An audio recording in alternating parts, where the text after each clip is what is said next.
Hi everyone, and welcome back to the channel. In this video, I'll show you how to change the camera used by the Brave browser.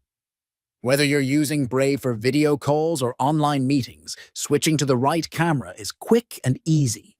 First, open Brave browser. Click on the three dots in the top right corner of the browser. Then, click on Settings from the drop-down menu. In the left-hand menu, click on Privacy and Security. Now click on Site and Shield Settings. Scroll down until you see the Permissions section, then click on Camera. Here you'll see a drop-down menu with a list of available cameras. Click the drop-down and select the camera you want to use by default. And that's it. You've successfully changed the camera on Brave browser.